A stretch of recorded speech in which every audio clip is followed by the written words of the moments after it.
¿Sabes que cuanto más cavamos en las ancestrales arenas de la historia, más descubrimos que hay muchas cosas sobre nuestros ancestros que desconocemos? Hoy los voy a llevar a una expedición por descubrimientos del mundo antiguo que nos muestran sin la menor duda que nuestros antepasados sabían con cientos de años de anticipación quién sería el Mesías y cuándo habría de llegar. Sigue escuchando, que te contaré de una sorprendente imagen de Jesús que fue pintada en las arenas del desierto con siglos de anticipación. Está escrito. Declara el mensaje final de Dios para nuestro tiempo. Presentando al Cristo viviente como la respuesta a nuestras más profundas necesidades. Está escrito. Con el pastor Robert Costa. Hoy, la revelación del desierto. El famoso artista William Holman Hunt le dijo cierta vez a sus amigos que estaba planeando pintar un cuadro de Jesús. Sus amigos le dijeron: eso es imposible. Un verdadero artista solo pinta aquello que puede ver. Tú nunca has visto a Jesús, así que obviamente no podrás pintarlo. No me están entendiendo, les dijo el artista. Voy a verlo. Trabajaré a su lado en la carpintería, caminaré con él por las colinas de Galilea. Le acompañaré cuando esté entre los pobres, los ciegos, los desposeídos y los leprosos. Viajaré con él hasta el Calvario y me subiré a la cruz con él. Hasta que lo vea y conozca, entonces recién lo pintaré. Quienes han visto la obra de Holman Hunt saben que realmente vio algo.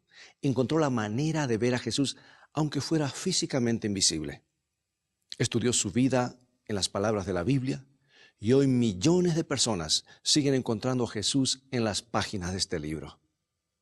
Pero ¿cómo hacerlo cientos de años antes de que se escribieran los evangelios? ¿Cómo ver a Jesús en aquel entonces? ¿Cómo hacer para conocerlo? Esta es una pregunta muy importante porque la Biblia pone énfasis en que Jesús es el único camino al reino de los cielos.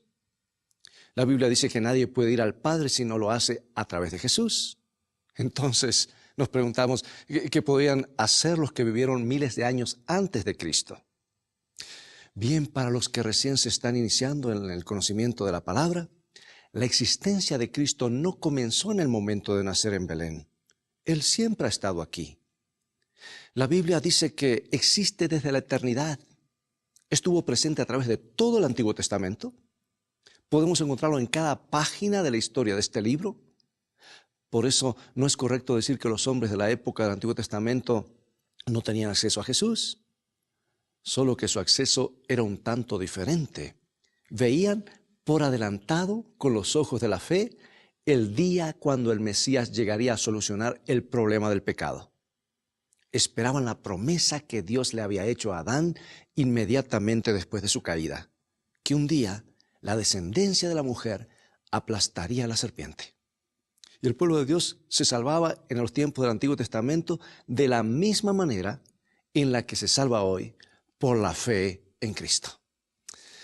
Bueno, hay quienes sostienen que el Antiguo Testamento, en ese tiempo las personas se salvaban por medio de la obediencia a la ley de Dios y que en el Nuevo Testamento se produce un cambio drástico y la salvación es por gracia a través de la fe. Pero nada podría estar más alejado de la verdad. Si tenemos en cuenta lo que nos dice la Biblia, veremos que en realidad siempre fue por la fe. Martín Lutero se hizo famoso por haber redescubierto el principio de la justificación por la fe. Y se cuenta que lo hizo al leer un versículo que se encuentra en Romanos 1:17, y vamos a leerlo.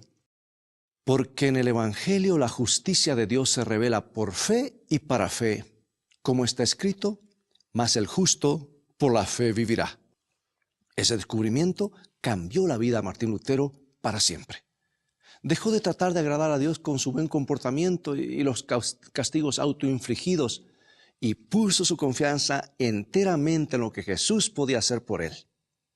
Descubrió la justificación por la fe, pero ese no era un concepto exclusivo del Nuevo Testamento.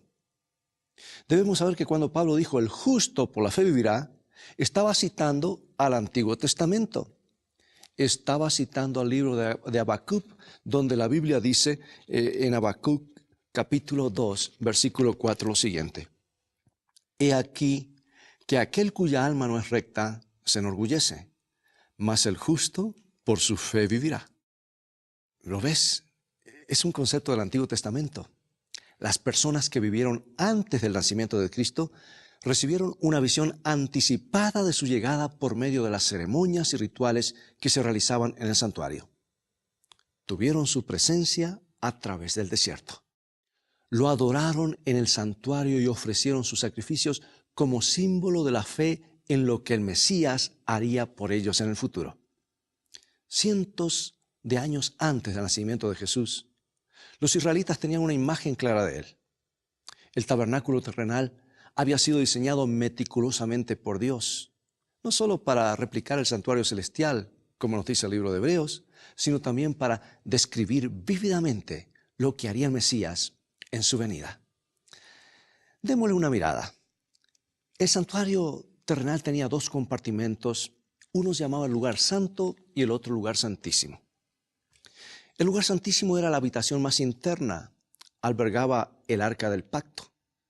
Ese es el lugar donde descansaba literalmente la presencia de Dios cuando los israelitas plantaban su campamento. Dios le habló a Moisés de en medio de dos ángeles que estaban en la cubierta del arca. Así es como lo describe la Biblia. Vayamos al libro de Éxodo, capítulo 25, versículo 22, y dice así la palabra de Dios. Y de allí me declararé a ti, y hablaré contigo de sobre el propiciatorio, de entre los dos querubines que están sobre el arca del testimonio, todo lo que yo te mandare para los hijos de Israel. El lugar santísimo era una réplica, un modelo a escala reducida de la habitación del trono en el santuario celestial. Y Apocalipsis 11:19 revela que también hay un arca en el cielo. Vez tras vez, a lo largo de toda la Biblia, se menciona a Dios como el que habita entre los querubines. En su incontenible deseo de habitar con su pueblo, Dios creó un santuario donde su presencia pudiera manifestarse sin destruir a los pecadores. Ahora bien, el primer compartimento, el lugar santo, estaba separado del lugar santísimo por un grueso velo bordado. El lugar santo tenía 3 piezas de mobiliario en su interior. Un candelabro de 7 brazos, una mesa para los panes sin levadura y un altar para quemar el incienso. Cada uno de estos objetos había sido diseñado específicamente para enseñarle algo importante al pueblo de Dios con relación a su Hijo. Eran lecciones objetivas sobre el carácter de Dios, cuya presencia se manifestaba encima del arca del otro lado del velo.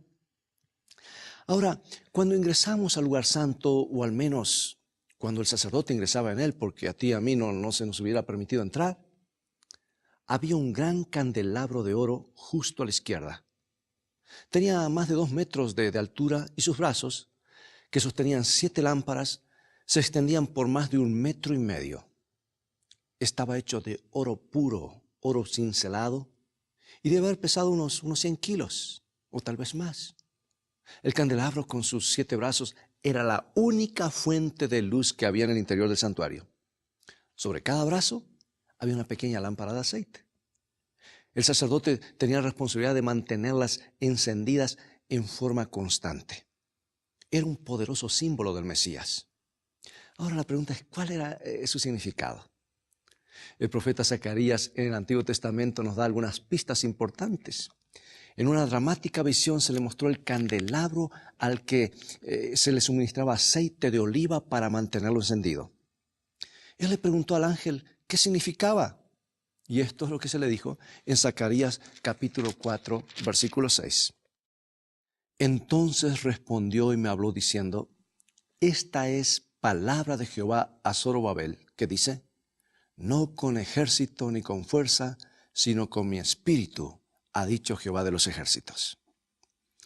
El aceite de oliva que llenaba las 7 lámparas era un símbolo del poder del Espíritu Santo, la tercera persona de la divinidad. La Biblia nos dice que cuando Jesús comenzó su ministerio público en el río Jordán, el Espíritu Santo se posó sobre él en forma de paloma, y una voz desde el cielo declaró que él era el Hijo de Dios. Él era la luz que vino al mundo oscuro. Y en el Evangelio de Juan, Jesús lo dijo así en Juan capítulo 8, versículo 12. Yo soy la luz del mundo. El que me sigue no andará en tinieblas, sino que tendrá la luz de la vida. Al repasar las evidencias que hay en la Biblia, no quedan dudas de que la luz del candelabro representaba a Jesucristo. Ahora escucha lo que dice Juan en el comienzo de su Evangelio, en San Juan capítulo 1, versículo 9. Aquella, o sea, refiriéndose a Jesús, aquella luz verdadera que alumbra a todo hombre, venía a este mundo. El candelabro señalaba a Cristo Jesús. Él es la luz del mundo. Y cuando Jesús vino a este planeta luego de siglos de oscuridad espiritual, fue como si la luz se encendiera de repente. Los ángeles caídos habían estado mintiéndole a la raza humana acerca de la naturaleza y el carácter de Dios, pero ahora todos podían ver por sí mismos cómo era Dios en realidad. Sí, ya no había forma de malinterpretarlo. Podían ver a Jesús con sus propios ojos y escucharlo con sus propios oídos. Cuando pasaban algún tiempo con Jesús, sus corazones se abrían y muchos podían ver la luz de la verdad por primera vez.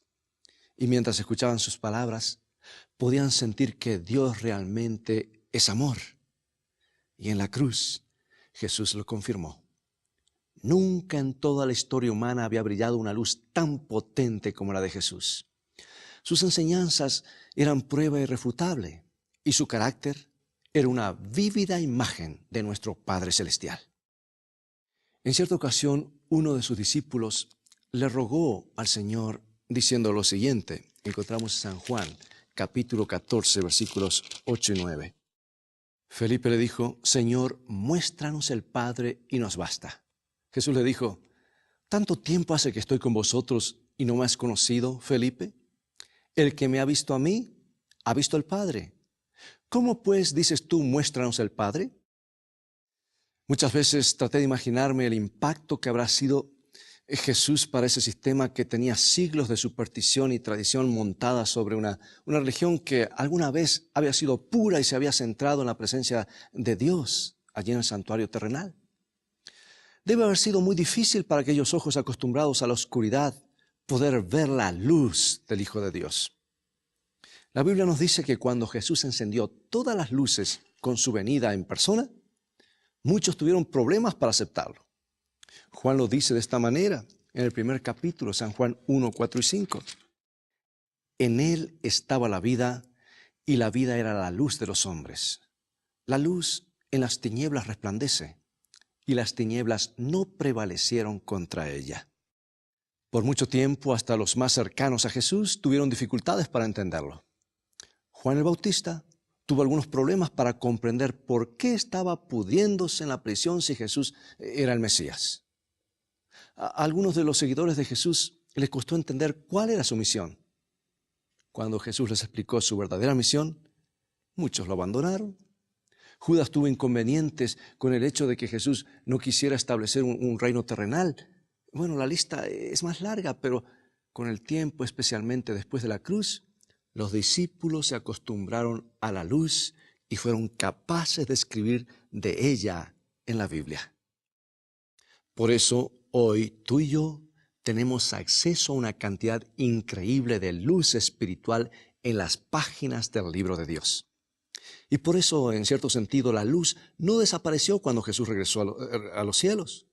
Todavía podemos acceder a ella en las páginas de la Biblia con la influencia del Espíritu Santo que la inspiró. Y por sobre todo tenemos la promesa de que Jesús estará con su iglesia hasta el fin del tiempo. Años después de la ascensión de Cristo, cuando Él subió al cielo, el discípulo Juan lo vio en una visión vestido como un sacerdote y parado en medio de los 7 candeleros. Tú recordarás esa visión, se encuentra en Apocalipsis capítulo 1, versículos 12 y 13. Y me volví para ver la voz que hablaba conmigo, Y vuelto vi 7 candeleros de oro, y en medio de los 7 candeleros, a uno semejante al Hijo del Hombre, vestido de una ropa que llegaba hasta los pies, y ceñido por el pecho con un cinto de oro. Habían pasado muchos años, y Juan era ya un anciano exiliado en la isla de Patmos. De pronto vio a Jesús en una visión, y el Maestro estaba en pie en medio de 7 candelabros. Se nos dice claramente que los 7 candeleros representan a las 7 iglesias, que a su vez representan 7 períodos en la historia entre la ascensión de Cristo y su regreso en gloria a esta tierra. Ahora, ¿qué trata de decirnos Jesús? Es simple. Es la promesa que está en Hebreos 13:5 de que nunca se olvidaría de nosotros ni nos abandonaría. Sin importarle las circunstancias, Jesús siempre ha estado junto a su pueblo a través de los siglos. La luz del Evangelio nunca se extinguirá y la luz del amor de Dios siempre estará con su iglesia. Y aunque Jesús regresó al cielo, nunca nos abandonó, ni por un solo momento. Aún está aquí. Y lo que es más, nos pide que llevemos la luz de su amor a un mundo en tinieblas. En el Sermón del Monte, Jesús dijo en San Mateo 5, versículo 16, «Así alumbre vuestra luz delante de los hombres para que vean vuestras buenas obras y glorifiquen a vuestro Padre que está en los cielos». Qué hermoso. Según la Biblia, el mundo tendría que ver la luz de Dios en nuestras acciones. Las cosas que decimos y las que hacemos deberían ser como rayos de luz brillante en un lugar oscuro para que todos pudieran ver cómo es el carácter de Dios. Esta no es la única lección que nos deja el candelabro. La Biblia dice que fue hecho de una sola pieza de oro puro, cincelada por un orfebre experto. Cuando el martillo caía sobre el oro, golpe tras golpe, el eco hablaba de otra luz que sería golpeada por los pecados de la raza humana. Isaías escribió estas palabras mientras contemplaba la venida futura del Mesías. Isaías capítulo 53, versículos 4 al 6. Ciertamente llevó Él nuestras enfermedades y sufrió nuestros dolores, y nosotros le tuvimos por azotado, por herido de Dios y abatido. Mas Él herido fue por nuestras rebeliones, molido por nuestros pecados, el castigo de nuestra paz fue sobre Él, y por su llaga fuimos nosotros curados. Todos nosotros nos descarriamos como ovejas, cada cual se apartó por su camino, mas Jehová cargó en Él el pecado de todos nosotros. Como ves, la luz que vino a este mundo no llegó fácil ni gratuitamente. Jesús tuvo que soportar crueldades inenarrables y vivir una vida insoportablemente dura para traernos la luz del amor de Dios. Fue aplastado por el peso de nuestros pecados cuando luchaba por nuestra salvación en el jardín de Getsemaní. La Biblia dice que grandes gotas de sangre cayeron de su frente mientras agonizaba para salvarte. Los latigazos de los soldados romanos cayeron sobre su espalda cuando fue golpeado sin misericordia con un látigo de cuero crudo con puntas de acero. Pero aún peor que esto fueron latigazos de nuestros pecados cayendo sobre su torso vez tras vez. Finalmente, entregó su vida en la cruz por ti. Jesús soportó los martillazos de la aflicción hasta comprar nuestra salvación con el más alto precio posible. Y esa es la lección final del candelabro. Ahora, el otro mueble que estaba en el lugar santo era la mesa de los panes ácimos, que estaban justo enfrente del candelabro en el lado derecho de la habitación. Era una mesa de madera recubierta de oro. Tenía aproximadamente 1 metro de altura y 1,5 metros de largo. Sobre la mesa habían 12 hogazas de pan, una por cada tribu de Israel. Y al igual que el candelabro, también ese pan señalaba a Jesús, quien se llamó a sí mismo el pan de vida. Escucha estas palabras en San Juan capítulo 6, versículos 35 y luego el 51. Jesús le dijo: yo soy el pan de vida, el que a mí viene nunca tendrá hambre, y el que en mí cree no tendrá sed jamás. Yo soy el pan vivo que descendió del cielo. Si alguno comiere de este pan, vivirá para siempre, y el pan que yo daré es mi carne, la cual yo daré por la vida del mundo. Bueno, cuando Jesús eligió el pan como símbolo de su cuerpo, eligió algo que todos podían relacionar. Prácticamente no hay cultura sobre la tierra que no tenga algún tipo de pan. Y por eso el pan se ha convertido en uno de los alimentos vitales básicos en la historia de la humanidad. El pan es más que importante, es completamente indispensable. De la misma manera, el sacrificio de Cristo en la cruz no es solo importante, sino que es indispensable para nuestra supervivencia. Sin ese sacrificio, estaríamos completamente perdidos en nuestros pecados. Ahora piensa cuán importante es el pan realmente. Cuando las personas se reúnen para compartir una comida, se suele emplear la expresión compartieron el pan. La palabra compañía se deriva de dos términos latinos que significan pan y juntos. Por lo que una compañía etimológicamente es alguien que comparte el pan con nosotros. Cuando trabajamos para sostener nuestras vidas, solemos decir que lo hacemos para ganarnos el pan, porque el pan es una necesidad básica de la vida. En el transcurso del siglo pasado, el pan se convirtió incluso en un término popular para referirse al dinero, porque todos sabemos que no se puede vivir sin él. Y cuando Jesús comparó a su cuerpo con el pan, estaba tratando de decirnos que lo que necesitamos es algo irremediable. La cruz de Cristo no es un adicional frívolo, no es la cobertura de la torta, es la verdadera fuente de vida eterna, y sin el cuerpo quebrantado de Cristo en la cruz, no habría salvación para nadie. Civilizaciones enteras se han muerto de hambre y desaparecido por falta de pan. ¿Sabes? Jesús tampoco es un artículo religioso del santuario. Es un alimento básico y esencial sin el cual no podemos vivir. Bueno, había un tercer mueble en el lugar santo. Justo frente al velo estaba el altar del incienso. Era mucho más pequeño que el altar del sacrificio que estaba fuera en el atrio. No tenía más que 1,5 metros de altura y unos 2 metros cuadrados de superficie.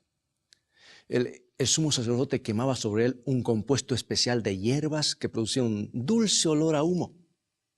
El humo ascendía del altar y pasaba a través del velo al lugar santísimo ante la misma presencia de Dios. Ese incienso se fabricaba con una fórmula muy especial y el único lugar en el que se usaba era en el altar del incienso. Si alguien trataba de duplicarla para otro uso, se lo expulsaba inmediata y permanentemente del campamento de Israel. Y no se podía usar otro fuego para quemar ese incienso, sino el del fuego que provenía del altar de los sacrificios en el patio exterior. Ahora, fíjate, ¿qué es lo que representaba esto? La Biblia lo dice muy claramente en el libro Apocalipsis, cuando Juan trata de describir el altar del incienso que está en el santuario celestial. Y esto es lo que dice Apocalipsis capítulo 8, versículos 3 y 4. Otro ángel vino entonces y se paró ante el altar con un incensario de oro, y se le dio mucho incienso para añadirlo a las oraciones de todos los santos sobre el altar de oro que estaba delante del trono. Y de la mano del ángel subió a la presencia de Dios el humo del incienso con las oraciones de los santos. Ahí está. ¿Por qué decimos que nuestras oraciones no pueden salvarnos?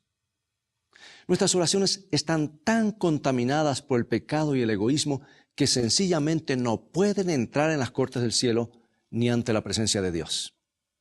La Biblia enseña que Jesús mezcla nuestras oraciones con incienso celestial para hacerlas aceptables.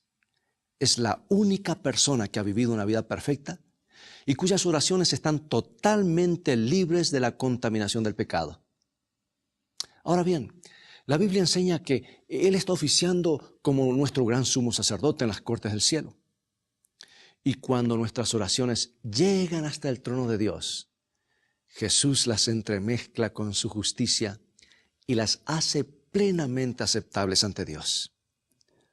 Y a medida que balbuceamos nuestras imperfectas oraciones, Jesús las funde con sus propias oraciones, convirtiéndolas en olor agradable a Dios.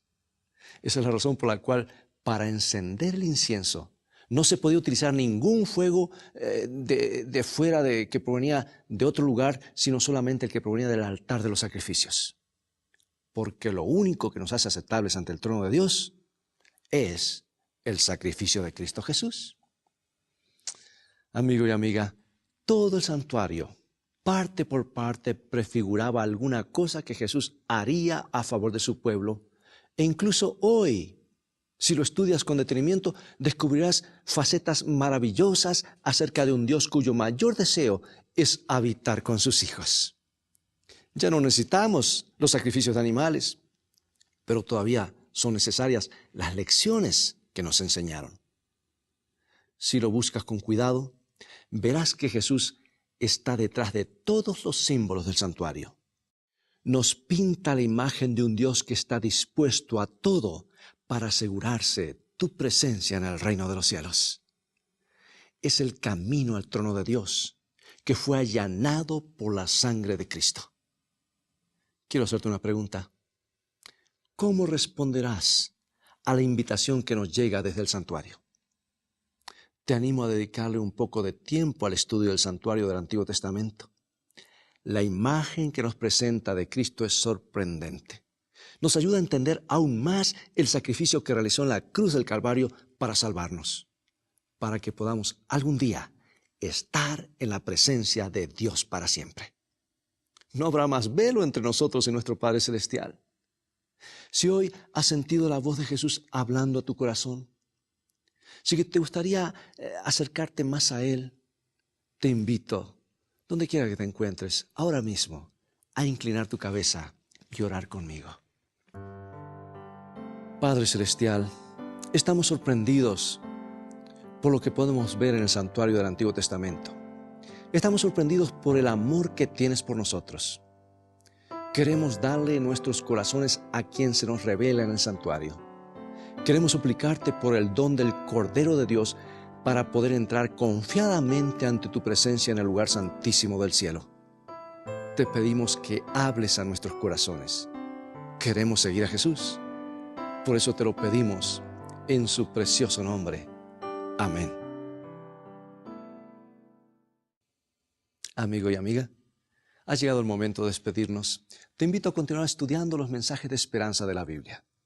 Visítanos en nuestro sitio de internet estaescrito.tv, donde podrás obtener gratis una variedad de estudios bíblicos y otros materiales.